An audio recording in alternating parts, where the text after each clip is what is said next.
2023 के विधानसभा चुनाव से पहले अब भी छत्तीसगढ़ कांग्रेस में बहुत कुछ ठीक किया जाना बाकी है, लेकिन एक मोर्चा जो पिछले 1.5-2 साल से खुला हुआ था, अब वहां से राहत की खबर आ रही है। पहले स्वास्थ्य मंत्री टीएस सिंहदेव ने अपने बीजेपी में जाने की अटकलों को स्पष्ट रूप से खारिज किया। फिर उनके अपने राजनीतिक उत्तराधिकारी समझे जाने वाले उनके भतीजे आदितेश्वर शरण सिंहदेव ने भी अपने बीजेपी में जाने की अटकलों को कोरी अफवाह करार देते हुए कहा कि वो कांग्रेस छोड़कर कहीं नहीं जाएंगे, और ये कि उन्हें नहीं मालूम कि धुआं कहां से उठ रहा है और आग कहां लगी हुई है। दरअसल इन अटकलों को उस समय बल मिला था जब मध्य प्रदेश के बीजेपी के नेता और शिवराज सिंह सरकार में मंत्री महेंद्र सिंह सिसोदिया ने टीएस सिंहदेव से कांग्रेस छोड़कर बीजेपी में शामिल होने का आह्वान किया था। उसके बाद टीएस सिंहदेव ने अपनी सफाई पेश करते हुए कहा था कि सिसोदिया उनके रिश्तेदार हैं, पहले वो भी कांग्रेस में थे और ज्योतिरादित्य सिंधिया के साथ कांग्रेस छोड़कर बीजेपी में चले गए थे।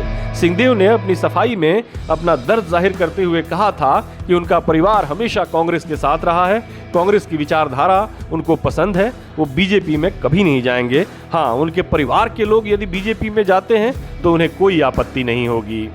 उसके बाद से आदितेश्वर सिंहदेव के बीजेपी में शामिल होने की अटकलें लगनी तेज हो गई थी। इसकी एक वजह यह भी थी कि आदितेश्वर सिसोदिया के दामाद हैं।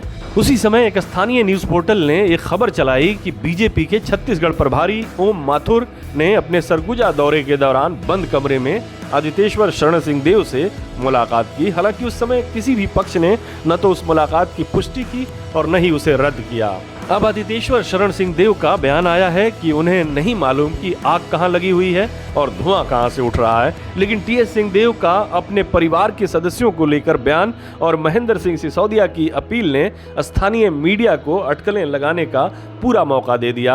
हालांकि टीएस सिंहदेव ने कांग्रेस से अपनी नाराजगी को एक से ज्यादा मौकों पर उजागर किया है, लेकिन साथ में उन्होंने बीजेपी में जाने की अपनी तमाम अटकलों को ये कहते हुए खारिज किया है कि उनकी विचारधारा बीजेपी की विचारधारा से मेल नहीं खाती। लेकिन वो ये कहना नहीं भूलते कि उनका परिवार 90 सालों से कांग्रेस के हर ऊंच नीच में साथ रहा है। उनका राजपाट भले ही कांग्रेस ने ही लिया हो, लेकिन उनको और उनके परिवार को कांग्रेस के काम करने का तरीका स्वीकार्य रहा है।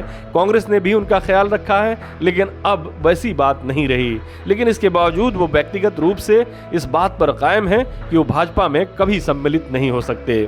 कांग्रेस से अपनी तमाम नाराजगी के बावजूद सिंहदेव हमेशा गांधी परिवार से नजदीक बने रहने की कोशिश करते रहे हैं। चाहे राहुल गांधी की भारत जोड़ो यात्रा हो या मानहानि मामले में राहुल गांधी की सजा या कोई और आम मौका हो, वो हमेशा राहुल गांधी और गांधी परिवार के साथ खड़े दिखे हैं। लेकिन अब सवाल ये उठता है कि क्या कांग्रेस में उनके गुट के लिए सब कुछ ठीक हो गया है? इस सवाल का जवाब बड़ा पेचीदा है। भूपेश बघेल 2023 के बाद कांग्रेस में अपने खिलाफ किसी तरह की उठने वाली आवाज को अभी से दबा देना चाहते हैं।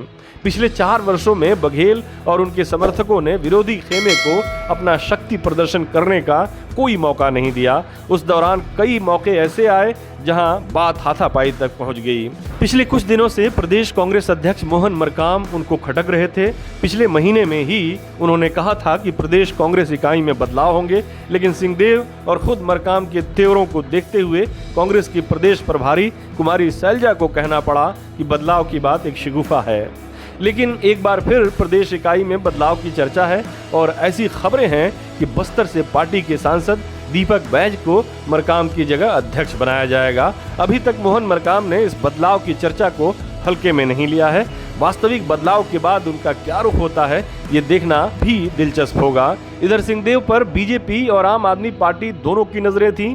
आम आदमी पार्टी के छत्तीसगढ़ प्रभारी संजीव झा ये कहकर कि प्रदेश की एक राष्ट्रीय पार्टी के एक बड़ा नेता आम आदमी पार्टी के संपर्क में है, उसी तरह पूर्व मुख्यमंत्री और भाजपा नेता डॉक्टर रमन सिंह ने ये कहकर कि उनकी सबसे बातचीत होती है, सिंहदेव से भी होती है और हर चीज़ सार्वजनिक करने की नहीं होती है, समय आने पर उसे जाहिर किया जाता है। इस बयान ने क्यासाराइयों के नए दौर की शुरुआत कर दी। ऐसा कहा जा रहा था कि बीजेपी सिंहदेव परिवार के प्रभाव वाले सरगुजा की 14 सीटों पर अपना काम आसान करने के लिए सिंहदेव या उनके परिवार के किसी सदस्य को पार्टी में शामिल करना चाहती थी, लेकिन अभी इस पर पूर्ण विराम लगता दिख रहा है। इसकी वजह यह है कि कांग्रेस की स्थिति राज्य में ठीक ठाक है।